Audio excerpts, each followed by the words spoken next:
अस्सलामुअलैकुम। कैसे हो आप सब? हाँ जी, मुझे उम्मीद है आप सब खैरियत से होंगे।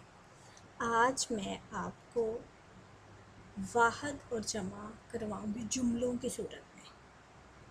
कुछ वाहद अल्फाज ऐसे होते हैं जिनके साथ हम बहुत से या गिनती के हरूफ लगा के उनको वाहद की तरह ही इस्तेमाल कर लेते हैं, जैसे कि दरख्त।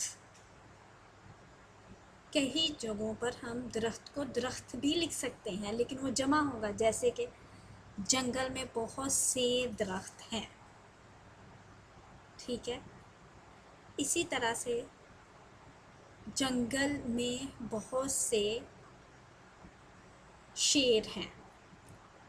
है तो शेर वो जमा में आया, लेकिन हमने बहुत से का लफ्ज़ लगाकर उसको जुमले को जमा बना दिया है। इसी तरह हम आज ये क़वायद में पढ़ेंगे कि वाहद की जमा और उनको किस तरह से जुमलों में इस्तेमाल करना है। जिन वाहद मुज़क्कर अल्फाज के आखिर में अलिफ, ये अलिफ या और हे नहीं होती, अलिफ ये अलिफ या हे नहीं होती, उनकी वाहद और जमा में एक ही सूरत रहती है।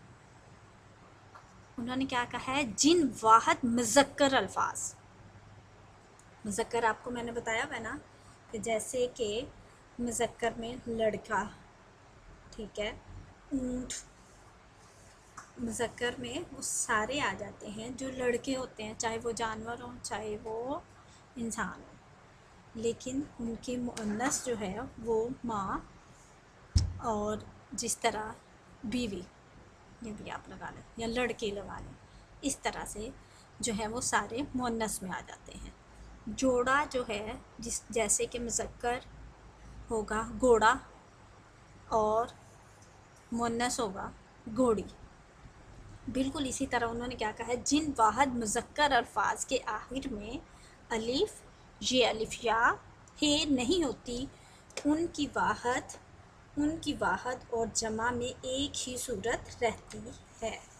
मसलन हाथी, घर, बाई, दरख्त, ऊँट, बैल, जानवर, लूडो। मसलन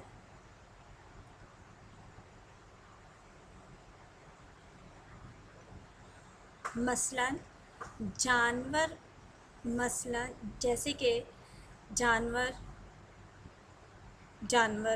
जंगल में बहुत से जानवर हैं, यानी कि वो जानवरों नहीं हमने कहा।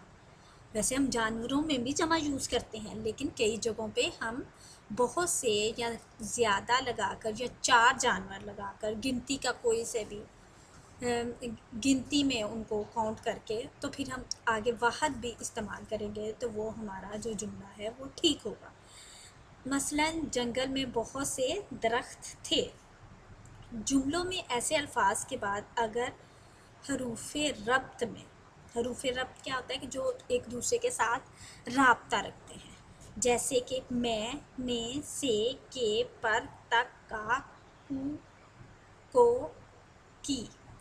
हरूफ़े रब्त क्या होता है? जो आपस में राब्ता रखने के लिए हम यूज़ करते हैं, तल्लुक़ के लिए यूज़ करते हैं। आए तो इन अल्फाज की जमा वाव और नून गुन्ना लगाकर बनाई जाती है, वाव और नून गुन्ना लगाकर बनाई जाती है। मसलन दरख्तों पर चिड़ियाँ बैठी हैं, यानी कि आपने दरख्त लिखा था ना, ये दरख्त, तो आपने वाव और नून गुन्ना लगाया तो क्या बन गया? वाव और नून गुन्ना लगाया तो क्या बना? जमा में बन गया। दरख्तों पर चिड़ियाँ बैठी हैं। अब हमने क्या करना है? जुमलों में दिए गए अल्फाज की जमा लिखें। ये हमने ग्रीन वो कलर्स में है आपकी बुक के ऊपर। पहले ज़माने में लोग डैश पर सफ़र करते थे। उन्होंने ऊँट लिखा हुआ है, ऊँट की जमा क्या होगी? ऊँटों। क्या होगी? ऊँटों। पहले ज़माने में लोग ऊँटों पर सफ़र करते थे। किस पर सफ़र करते थे? ऊँटों पर। डैश के साथ अच्छा सलूक करना चाहिए।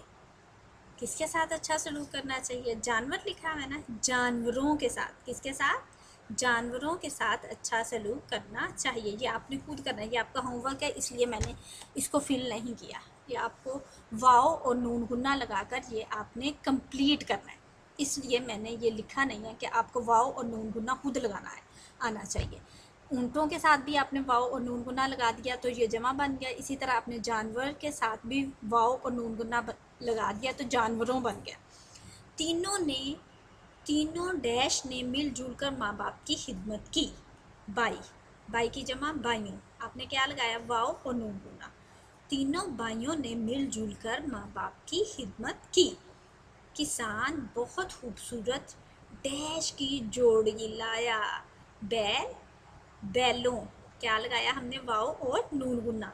किसान बहुत खूबसूरत बैलों की जोड़ी लाया। मोहल्ले के बहुत से डैश में कुर्बानी के जानवर आए हैं। मोहल्ले के बहुत से, घर लिखा हुआ है ना, हमने वहाँ पे वाव और नून गुन्ना लगाया यहाँ पर, तो क्या बन गया, घरों। क्या बन गया, घरों। मोहल्ले के बहुत से घरों में कुर्बानी के जानवर आए हैं। मोहल्ले के बहुत से घरों में कुर्बानी के जानवर आए हैं। ये आपने वाव और नून गुन्ना लगाकर ये वाहिद अल्फाज को जमा में तब्दील करके जुमलों में मुकम्मल लिखना है। और इसकी बहुत खूबसूरत हैंड राइटिंग में आपने लिखना है, नुक्तों और दंदानों का ख़ास ख्याल रखना है, और ये आपने अपनी मम्मा को चेक भी करवाना है। ओके, अल्लाह हाफिज़।